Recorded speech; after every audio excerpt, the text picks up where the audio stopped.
everyone, it's Cass. Welcome back to my channel, What Cass Read. Today I'm playing catch up on some of the Booktube SFF awards, Babbles, as well as the Top 5 Wednesday topics. So this week on Top 5 Wednesday, we're going to do my more than top 5 auto buy SFF science fiction and fantasy authors. So let's go.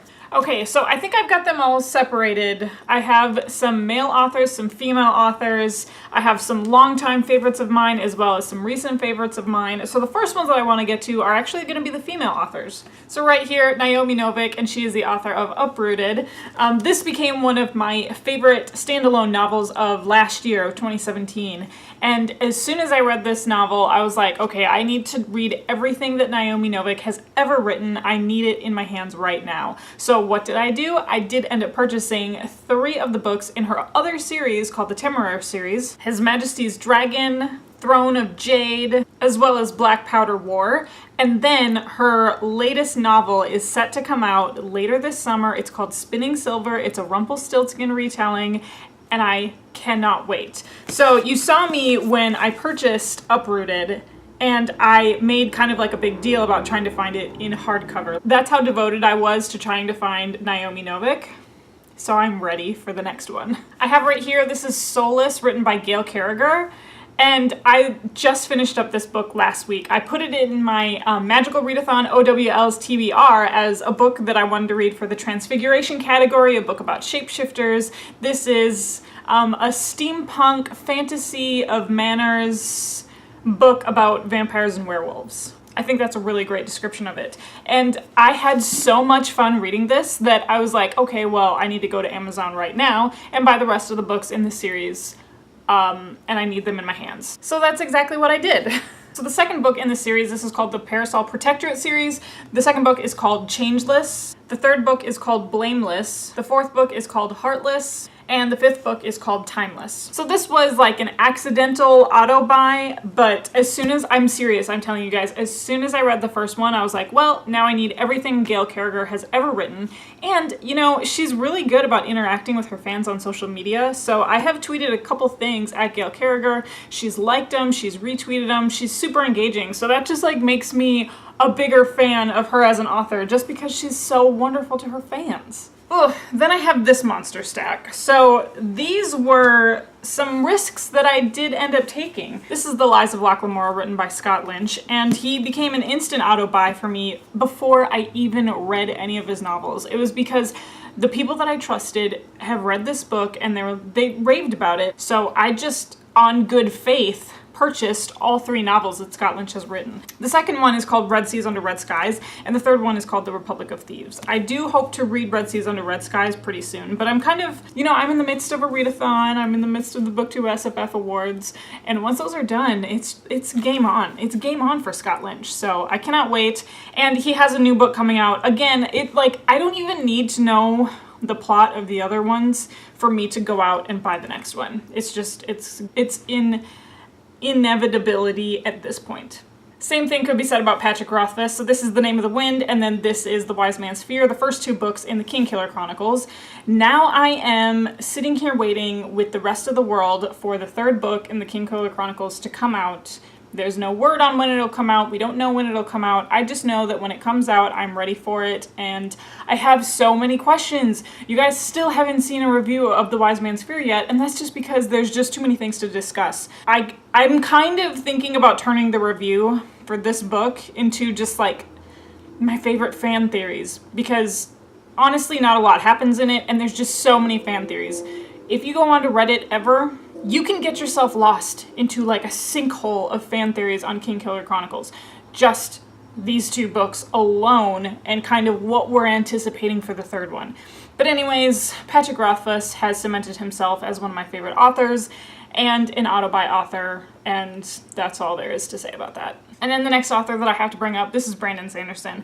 This one was like a leap of faith buy. So here I have Warbreaker, here I have Elantris, and I've only read one of his books. I bought 5 Brandon Sanderson novels before I had even read any single one of them.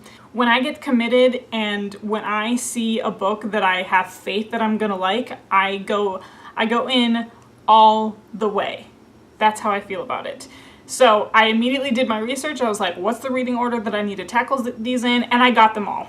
I think I'm just gonna like plow through the rest of the Mistborn trilogy because Brandon Sanderson has now become an autobuy author. Now let's move on to some of my longtime favorites. So I've mentioned this author a couple of times. It kind of matches my shirt. Look at that. This is Eragon, written by Christopher Paolini. I have read all 4 of his books in the Inheritance cycle. Christopher Paolini was probably one of the first fantasy authors that I really attached myself to and like was anticipating the new release of the book.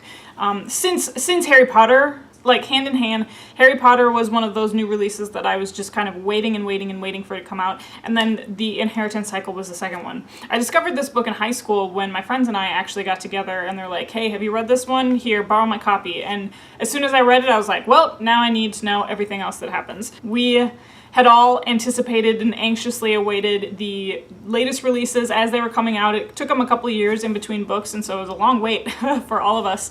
But since then, Christopher Paolini has been silent. He has not come out with anything. The second he comes out with his next book, I'm gonna buy it. That's just how it's gonna go. He said that he wanted to delve into science fiction, and that was a long time ago, so who knows what he's even working on. But I've talked about this a couple times before. This is Eragon, written by Christopher Paolini. And another longtime favorite of mine is Michael J. Sullivan. So you've seen me talk about his books several times. This one is book number 1 of the Rhaeria Revelations. This is Theft of Swords. This is his first trilogy of books. And then he has a second series of books that is the prequel series to this one. This is The Crown Tower, which is the first book in the Rhaeria Chronicles, so again, prequel series. And then he came out with another series of books that's kind of like the prequel series. And this is Legends of the First Empire, so this book is called Age of Myth. Michael J. Sullivan is so auto-buy for me that he released his 4th book in the Rhaeria Chronicles that was called The Disappearance of Winter's Daughter. I do actually have a full spoiler-free review of that.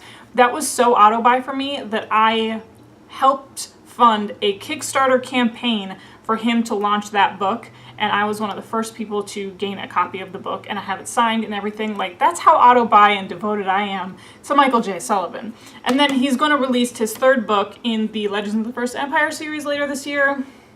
Guess what? It's already pre-ordered. So Michael J. Sullivan is an author that I have gotten in deep with. And my last author that I had to mention, Robin Hobb. You know by now that she was my queen of 2017. She continues to be my reigning queen, my reigning champion of fantasy. So I have 9 books in the realm of the Elderling series thus far, because I am set to begin the Tawny Man trilogy very soon. I finished the Farseer trilogy, and then I finished the Live Ship Traders trilogy. I'm now ready to move on to the Tawny Man trilogy, but at the same time, I came across these set of books. This is books 1 and 2 in the Soldier Sun trilogy, which is a completely separate trilogy outside of the realm of the Elderlings, but I just have, at this point, I trust Robin Hobb. I will follow her books to the end of the earth, and anything that she comes out with, I will automatically buy it. Okay, like I said, there were more than 5 authors, but what can you do? What can you do when there's so many great authors and it's like not even a bad problem to have? Not a bad problem at all. So that was my Top 5 Wednesday. Auto-buy science fiction and fantasy authors. Please put some comments in the comment section below about your auto-buy authors. I have to know. And you can follow me on Twitter and Instagram. It's at WhatCastRead. It's the same as this channel, so it's super easy to find. Find me on Goodreads. That link is always going to be down below. And you know how these videos end. I'll talk to you later. Bye.